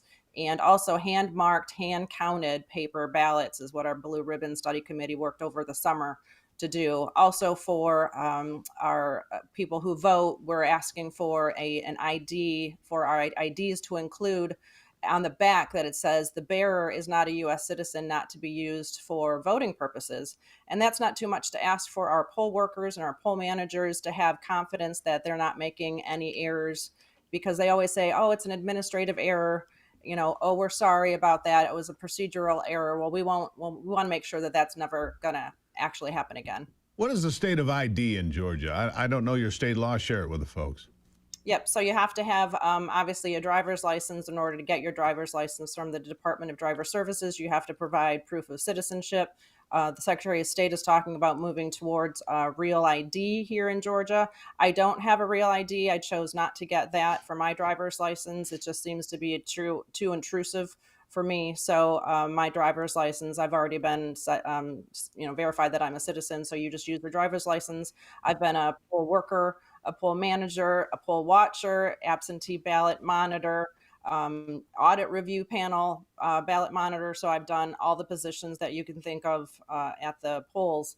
And it's really so important that our citizens have faith and confidence in our elections, because the scariest thing to me is I have heard from friends, families, neighbors that they aren't going to vote anymore because they think the system is rigged, and we cannot let that happen. No, that's absolutely asinine, to be just blunt about it. That's an asinine point of view. I'm sorry, but it is. It's obtuse and ridiculous, because at that point you're surrendering your future to the socialists, and that will not happen on my watch. So Georgia has citizenship requirements and voter ID. Pretty good start. But you have to have control of the machines. And where are we with mail-in ballots in Georgia? Well, SB 202 made it so that in order to request a mail-in ballot, you had to have your driver's license or a copy of your driver's license. So we have improved that, thankfully. What we've requested is for our new legislation is that ballots for absentee ballots have to be on security paper, just like when you walk in to vote in person, which is a big step forward, because we need to have confidence in our absentee ballot system. And from what happened in 2020, what I've heard, some of those absentee ballots were actually filled. It looked like that they were filled out with a toner ink instead of, because when you have an absentee ballot, you are actually filling it out in person with your own instrument. And if that's filled in with toner ink, we know that those are possibly fraudulent. Exactly. Yeah, it's fraud. Do you have faith with what's happened, what you just laid out for us? Do you have faith, Noel, that we're in good shape in Georgia for 2026? if we can implement these before the general, and it would be nice before the primary. I don't think we have enough time by May 19th here in Georgia. But if we do everything that we're supposed to do and have everybody trained properly, I think we can get it done in Georgia. Well, that's good news. How important, I mean, if Georgia can do it, why can't every state do it? Why is the Save America Act controversial, even to your own senators, who, by the way, are required to use their ID to vote in the Georgia elections? Why would that be controversial? And they even require ID to come to their events. That's right. John Ossoff requires picture ID to get into his rallies, but thinks that people should not have ID to cast votes for him in an election. It's bizarre. But the Save America Act, I think, is critical to the future of this country. Your thoughts? Last question. Yeah. I was one of 2 legislators that went to over the summer the Save Act bus tour by Tea Party Patriots, and we're all behind that. This is a no-brainer. It's a no-brainer. Noel, greatly appreciate it. I hope you're right about everything happening in Georgia, because we need you back where you belong. All right. Thank you. Thank you. Really appreciate it. There you have it. So Georgia making big improvements. All right. They already have voter ID. You have to be a citizen, not controversial. If your flannel feels thin, flimsy, or worn out after one wash, you're doing it wrong. Muskox flannel, built different, heavyweight, rugged, insanely comfortable. These aren't fashion flannels, but they're cool. They're made from thick, double-brush cotton that actually holds up in cold weather, hard work in real life. They even look great doing it. Muskox also helps support wildlife conservation. Right now, you can score $15 off when you use the code HEAVYWEIGHT at gomuskox.com. Use the promo code HEAVYWEIGHT. You're going to love this shirt. Trust me, I've got 3 of them. I wear them all the time. It's been a very cold winter up here in Michigan, as folks in the north know. And the Muskox has been my go-to every day. Anthony wears it every day. He looks good doing it. You got mine on right now? That's right, he does. GoMuskox.com. Use the promo code HEAVYWEIGHT. Save $15. I'll be right back.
All right. Hey, it's only a few minutes away now.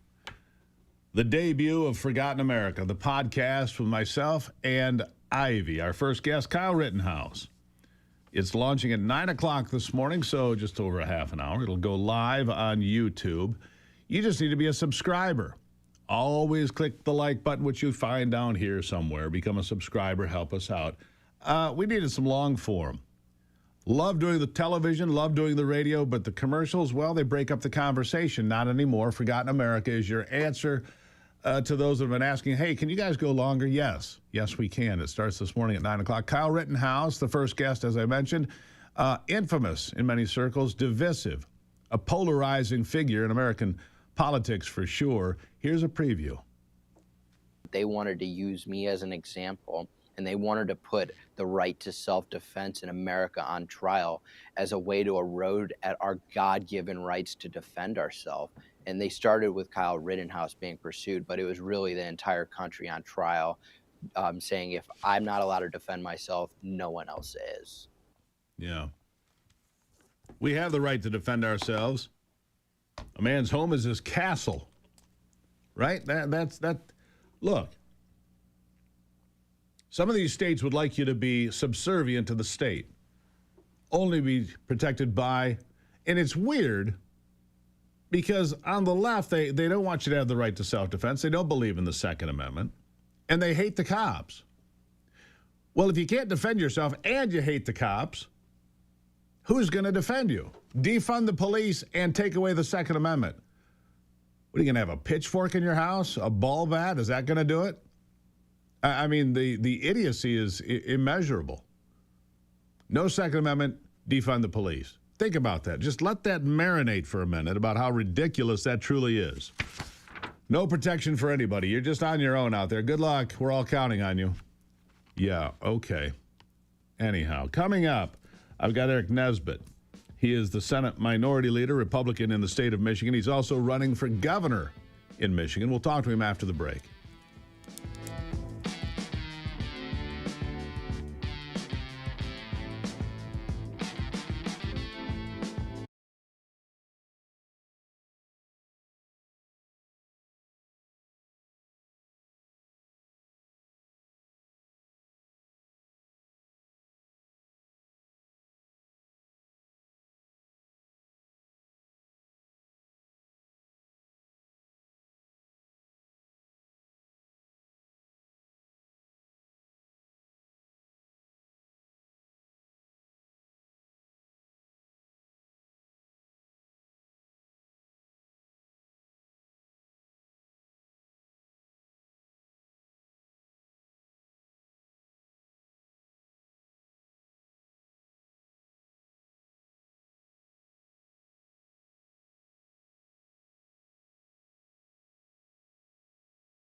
All right, back to it now. My next guest is the Michigan Senate Minority Leader for the Republicans, Eric Nesbitt. He's also running for governor of the state of Michigan. And I bring him on because there's a new budget proposal put out that's billions of dollars higher again from Governor Whitmer and her team of Democratic socialists. Eric, welcome back to the program. Hey, Steve, thanks for having me on. And you're exactly right. This budget's built on higher taxes, more spending, over a 50% increase in spending since Governor Whitmer's been governor. And believe me, we haven't been seeing those benefits here in the state. We need to end the waste, fraud, and abuse here in Michigan. And it's going to start, it needs to start on day one right now going forward. So $55 billion is where it was when Governor Snyder concluded, roughly. Then it went up to over $83 billion. The Republicans were able to trim back $2 or $3 billion back to about $81 billion. But her proposal is for almost $90 billion to run this state. That's $30 billion more than Pennsylvania, Georgia, North Carolina. Come on. What gives? Well, we've seen it with this governor. It's all about growing the size and scope of government, controlling our lives. You saw that during the COVID lockdown. She believes in government instead of the individuals. And then she makes this story of how there's a budget deficit because of her spending. 3 years ago, there was over a $9 billion budget surplus here in Michigan. The Democrats in Lansing squandered it with Governor Whitmer. And now what do we have to show for it? She's saying we need another $1 billion of more taxes. Michigan families it's already tough to make it here in Michigan with the high cost of living, high cost of housing, high cost of energy. If families going to make it here in Michigan, we got to do a full reform of state government, make it smaller, make it more efficient, lower taxes, and make sure that we're staying up for the hardworking Michigan families. I believe Michigan was the only state in America last year that raised income taxes on its citizens. There's a proposal out there to tack on a 5% wealth tax on anybody making over $500,000 as an individual or $1 million as a couple. That, of course, would crush pass-through small businesses that are S-corps and LLCs. Of course, that's stupid.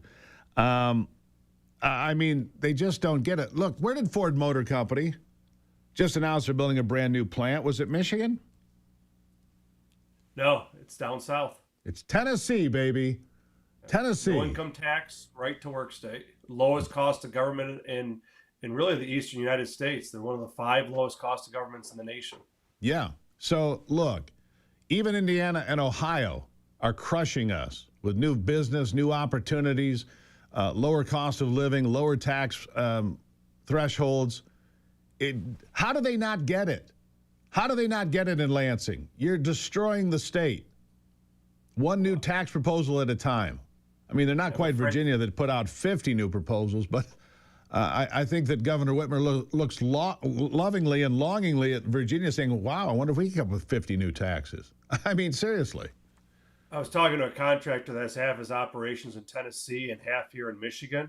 And I asked him what the biggest difference is between Tennessee and Michigan. I thought he was going to say no income tax, right to work state. He says, no, it's customer service. You call a state department down in Tennessee, they answer the phone. They help you through the process. They want to get you the permit. Here in Michigan, you can't even get somebody on the phone. 1 out of 5 state workers aren't even showing up to work. How are you supposed to invest and grow jobs here in Michigan if you're not able to actually get through and figure out where your permits are? It's wrong. The bureaucracy needs to be burned down in Lansing. We need to take a blowtorch to the bureaucracy in Lansing and actually start over. Enough's enough. I agree with that. Michigan's falling behind, and that's why we are losing residents. When the next census comes out, we'll lose another member of Congress, most likely. Another vote in the Electoral College because we are not getting it. Texas, Florida, Tennessee, as we've talked about. These are the states that are gaining population dramatically because of the tax laws, the right to work states. Michigan's also the only state in the history of this country to get rid of right to work. Another failing idea, isn't it? Yeah. What you've seen is over the last 25 years, Indiana's grown by nearly 1 million people. Michigan's barely grown by a few thousand after losing a bunch of people under Governor Granholm. And believe me, Michigan's a much nicer state. You look at our lakes, our trails, our hunting lands, right? Our parks. I mean, I've been to Indiana. I married a Hoosier. And Michigan's a much nicer state, but what you have in Indiana is a lower cost of government, lower cost of insurance, lower cost of labor laws. You have a right to work state, lower taxes. It makes a difference in terms of the policies that people enact and who you vote for. And unfortunately, here in Michigan, we keep making the same mistake of voting these Democrats in that want to control everything, and they suffocate the business. They make it more expensive to live here in the state, and they make less opportunities for folks to invest and grow jobs here in Michigan. Let me ask you something else. In Michigan, when I vote, I have to give them my ID. Here's my driver's license. Boom. Been that way for years. And yet, Governor Whitmer's out there the last few days, again, saying the SAVE Act is racist. It's going to, disenfranchise voters, blah, blah, blah. Well, if that's true, how did Governor Granholm win? How did Governor Whitmer win twice? How do we have a state senate that's all Democrat? If it disenfranchises people of color and poor people and all this other nonsense that she's putting out there like an old-fashioned manure spreader, how do we survive in Michigan? Voter ID makes sense. It's common sense, isn't it? Absolutely. And we have our opportunity this year with a constitutional amendment that goes ahead and requires voter ID across the state that says only citizens can vote, and it cleans up the voter rolls. Believe me when I say that Jocelyn Benson's the worst Secretary of State ever, and we can't have her anywhere close to the governor's office. And that's why I'm running for governor, is to make sure she doesn't get anywhere close to the governor's office. You have somebody that continues to lose election lawsuits, ignores subpoenas from the Michigan State House, and allows Chinese nationals to vote in our elections. That's wrong. It needs to end, and we can do something about it this year by turning out the vote and making sure Jocelyn Benson, who's a less competent, even more liberal governor than Governor Whitmer, gets nowhere close to the governor's office. What else are you looking at as governor as your proposals to improve Michigan and make us thrive again? What else you got on your agenda? You're talking about making it more affordable to live here in Michigan. That means making us energy dominant, energy abundant, repealing this Green New Scam that's industrializing hundreds of thousands of acres of farm and forest land around the state, jacking up our energy rates by thousands of dollars. We need to lower energy costs. We need to do away with no-fault insurance here in Michigan to make sure that we can compete and lower the cost of insurance. We have the highest insurance and energy costs in the Midwest. It's not affordable to live. And yet the average Michigan family makes less than $9,000 than the average family nationally. So it's more expensive to live here in Michigan, and yet it costs more to live here. We need to turn that around. We need to increase incomes and lower the cost. That means lowering the cost of government. That means lowering the cost of energy. That means lowering the cost of insurance. And that'll lower the cost of food so that folks can thrive once again in Michigan. Taking a blow towards the bureaucracy in Lansing means that we're going to open up the state for business. Eliminating the state's income tax means that we're allowing individuals to thrive. And freezing property taxes means that families can actually work to stay in their homes, especially when they retire. Wouldn't that be nice? All right, let's tell the folks where they can find you. Yeah, NesbittForGovernor.com is our website, NesbittForGovernor.com. We're on Twitter. We're on Facebook. We're engaging folks across the state. We're working to root out waste, fraud, and abuse in state government and making sure that these supposed left-wing nonprofits, we stop the funding to, and we do a full audit of their books, and we make sure we hold folks accountable here in the state of Michigan, period. Eric Nesbitt, always a pleasure, sir. Thank you for stopping in.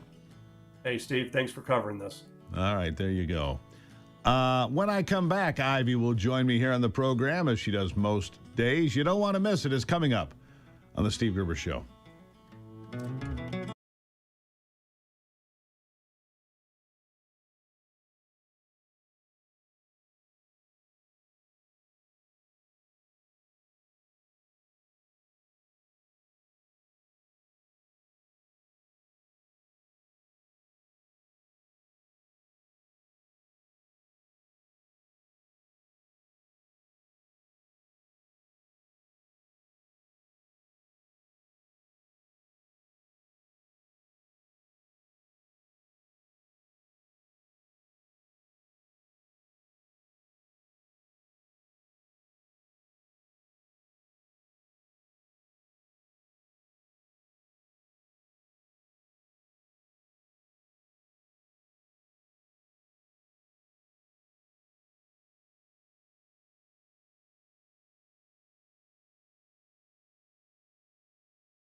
All right, back to it now as we jump into the conversation with the one, the only Ivy is here. Ivy, good morning. Good morning, Steve.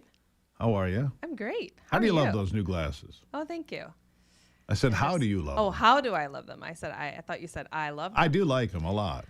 They're great. You know, I don't have a lot of issue with my vision, just slight. And so when I put them on, especially if I'm working on the computer for long hours, it helps with, you know, muscle fatigue in my eyes. Yeah. But I love them. It's kind of like seeing in high definition again. Isn't it great? Yeah. It's great.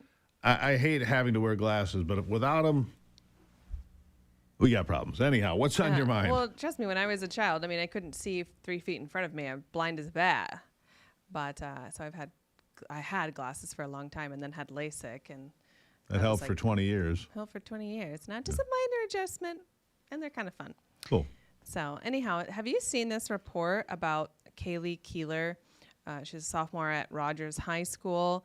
She was in a wrestling match, did not realize she was wrestling against a transgender, a male, participating in a female match. And she alleges that she was sexually assaulted. He forced his fingers inside of her vagina during the match and then just, laid back to get pinned. Her and her family reported this to the school December 6th of 2025. They didn't do anything about it until January 30th when they received pressure from media to get interviews about what the school was doing. Did they finally act? And where is this school? This is in Washington State. Oh, my God. And there's a criminal investigation going on in Pierce County, the Pierce County Sheriff's Office. But again, it's just one of these. I point out these stories because they are so important for people to realize what's happening. That's just so horrible. It's awful, completely awful. Yeah. And if we didn't have men competing, and now I do understand that sometimes wrestling matches, women and men do compete.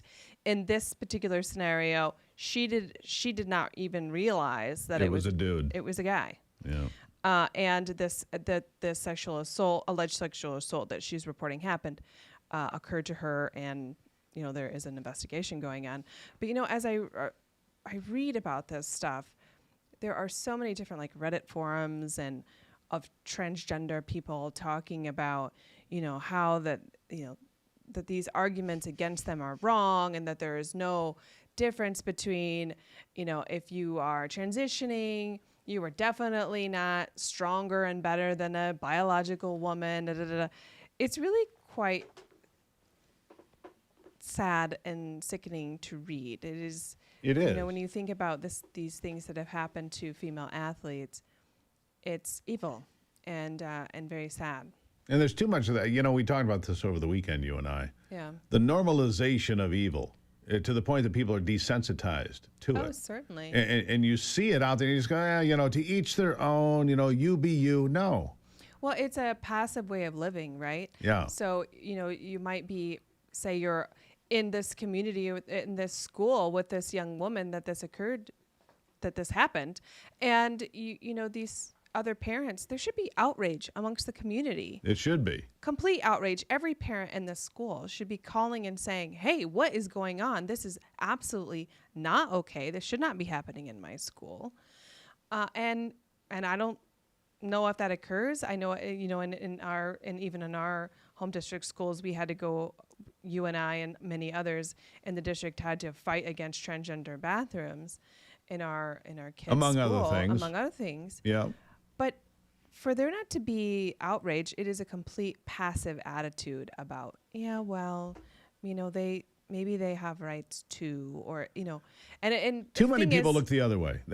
Too many people see things that they know damn well are wrong. Right. And they just look the other way. Right. Exactly. And the reality is, what about the rights of our young women? Well, 100%. That's what Title IX was all about. Rights for women. Right. And the safety you've got and security, and especially men and women's locker rooms. I go to the locker room as an adult, and still many adults are, very timid about being naked in front of people they don't know. Well, in case you missed this, there is a transgender member of Congress from, I think, Virginia. who pretends to be a woman, who hosted at this Berlin conference that was just held, a conference on women's rights, and Hillary Clinton was there. I mean, these bloviating leftists they don't care. How can you speak on women's rights if you're a male? Exactly. You have no real honest experience about being a woman. Period. You have not, Full stop. given birth to children.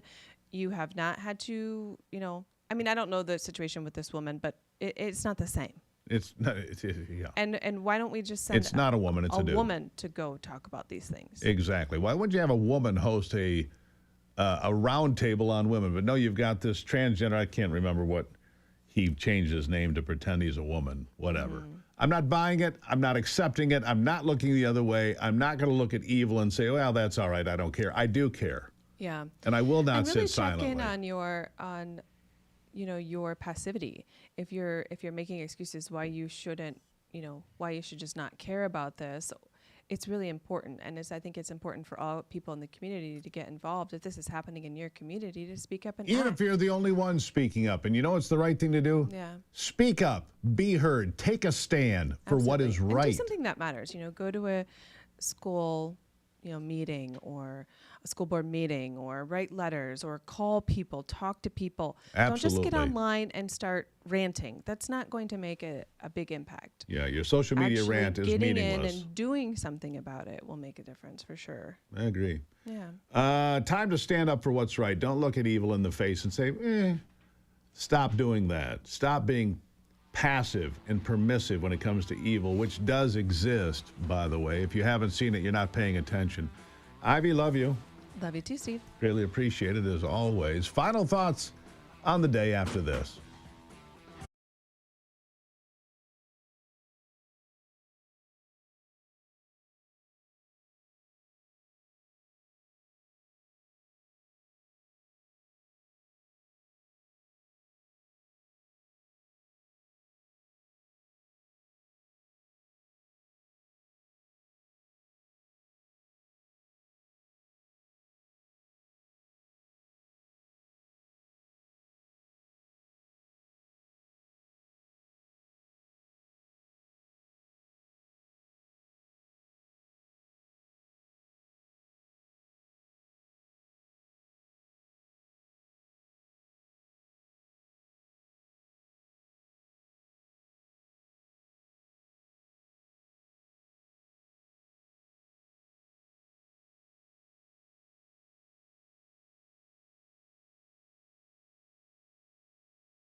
All right, well, good news. Ivy tells me that drinking lots of coffee, which I'm very good at, by the way, reduces the risk of dementia, which is, I shouldn't point out that Brother Shane drinks tea. That would be unfair and unpleasant, so I wouldn't do that. I wouldn't do that to Brother Shane, because I don't think that would be a fair thing to say. At any rate, over the days and weeks to come, we're going to talk about a lot of important things. One of the things we're going to talk about is 2020 and the elections. There's going to be some things coming to light pretty soon, I think, that's actually going to reveal what happened in 2020. I believe that we're at the cusp of knowing what actually happened, and I can assure you it had nothing to do with the Russians and everything to do with China. Yeah. Remember those 10,000 illegal ballots found in Muskegon, Michigan? Remember that story from the Michigan State Police? That was a glimmer of light of what really happened. It didn't involve the Russians. It involved the Chinese Communist Party creating ghost people, creating IDs, mailing addresses. And then ballots were mailed to these created people. You know who got the list? The Democrats. They got the list of these people that were created out of thin air, conjured up. All these stories are coming. And they're coming long before the midterm. So, again, as I told you at the top of the program, I do believe that it's all going to happen. Now, coming up in just about 4 minutes, the first podcast of Forgotten America will launch at Steve Gruber on YouTube. We need to update that, by the way. It's not the Steve Gruber Show anymore. It's just Steve Gruber on YouTube. The QR code right there. Just click on it, away you go. Numbers are piling up. Kyle Rittenhouse up in, well, less than 3 minutes now. Join us, won't you? Fight the good fight. Keep the faith. God bless America. I'm Steve Gruber. This is the Steve Gruber Show. And remember, my friends, only you can save America.